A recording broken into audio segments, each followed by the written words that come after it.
Shalom, Ibu Bapa, saudara-saudaraku, keluarga Allah yang diberkati oleh Tuhan dimanapun Anda berada.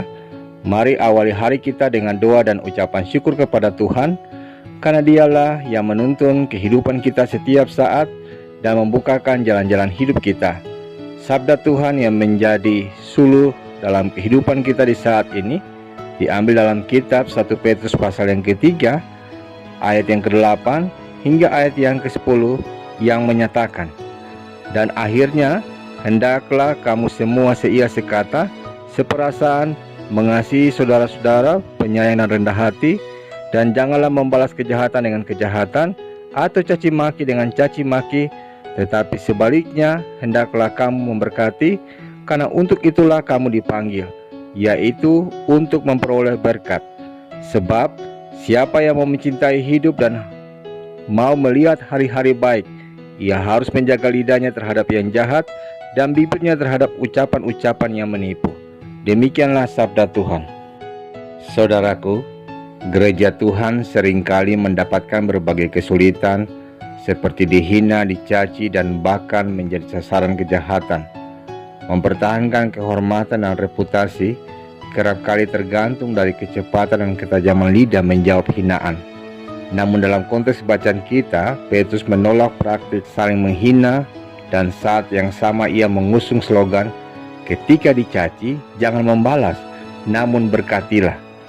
Artinya, mengabaikan hinaan dan membalas dengan kebaikan adalah jalan yang lebih arif dan bijaksana. Dengan gaya hidup yang penuh kasih itu, kita dapat menjadi saluran berkat bagi sesama. Kita dapat memperkenalkan kasih-Nya kepada jiwa-jiwa yang belum mengenal Dia. Saat kita melangkah dalam kerendahan hati dan kelemah lembutan, kiranya orang-orang di sekitar kita dapat merasakan kasih-Nya yang mengalir melalui kehidupan kita. Lalu selanjutnya, kiranya kesaksian itu menggugah mereka untuk mengenal Tuhan secara pribadi. Hal ini mengingatkan saya dengan kisah klasik seorang pria yang mengajak beberapa rekannya untuk merampok di sebuah rumah mewah. Ketika mengetahui sasaran yang akan dituju, mereka menolak ajakan rekannya itu. Bukan oleh karena mereka sudah bertobat dan tidak ingin merampok lagi, tetapi juga bukan oleh karena mereka sedang memiliki banyak uang, tetapi mereka merasa sungkan oleh karena pemilik rumah mewah itu dikenal sebagai orang yang sangat baik, dermawan, ramah, dan bersosialisasi, dan sering membagikan makanan kepada mereka. Bahkan di saat hari raya pun, pemilik rumah tersebut seringkali memberikan bingkisan dan amplop yang berisi sejumlah uang. Saudaraku, sejahat-jahatnya manusia, mereka pun tahu arti sungkan oleh karena sudah menerima kebaikan sebelumnya dari pemilik rumah mewah itu. Kisah ini pun mengingatkan saya dengan sebuah filosofis hidup dari para sesepuh pada salah satu kota di Jawa Tengah ketika kami melayani sebagai pelayan firman dan sakramen di daerah tersebut, yang menyatakan, "Luwih becik pagar mangkok katimbang pagar tembok," yang artinya kurang lebih demikian: lebih baik pagar mangkok daripada pagar tembok. Bukan berarti kita harus membangun pagar di depan rumah dengan bahan mangkok yang kemudian didirikan berjajar mengelilingi rumah, tetapi relasi sosial yang ditandai dengan membagikan kebaikan memiliki nilai yang jauh lebih tinggi.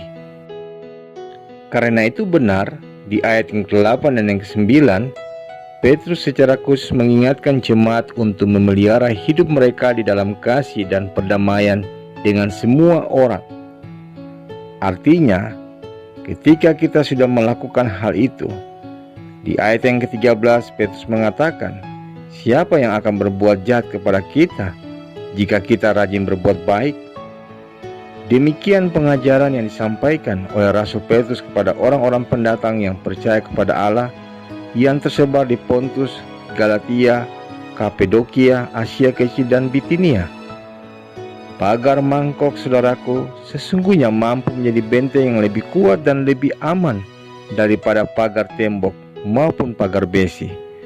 Meski istilah pagar mangkok sering diartikan dengan membagikan semangkok makanan, namun bukan berarti bahwa kebaikan yang kita berikan kepada sesama harus selalu berupa semangkok makanan. Pagar mangkok, saudaraku, dapat kita maknai sebagai semangat berbagi atau memiliki kepedulian kepada sesama. Bukankah lebih baik jika kita membangun pagar mangkok yang menyatakan kepedulian kita kepada sesama daripada membangun pagar tembok yang justru menjadi pemisah hubungan kita dengan mereka? Jika demikian, melalui sapaan sabdanya ini, kita diingatkan bahwa panggilan hidup kita adalah hidup di dalam kasih-Nya dan menjadi saluran kasih-Nya bagi sesama. Amin. Bapak, Ibu, saudara-saudari keluarga Allah yang diberkati oleh Tuhan, mari kita sehati dalam doa. Bapa di dalam kerajaan sorga yang mulia, kami mengucap syukur untuk kebaikan dan kasih-Mu yang kami rasakan dalam hidup kami. Biarlah kami senantiasa dimampukan untuk menjadi pribadi yang menyatakan juga kasih Tuhan dalam hidup kami, sehingga kehidupan yang dipenuhi dengan kasih itu membuat kami juga menjadi saluran kasih dan berkat bagi orang lain. Demi Kristus Yesus kami berdoa. Amin.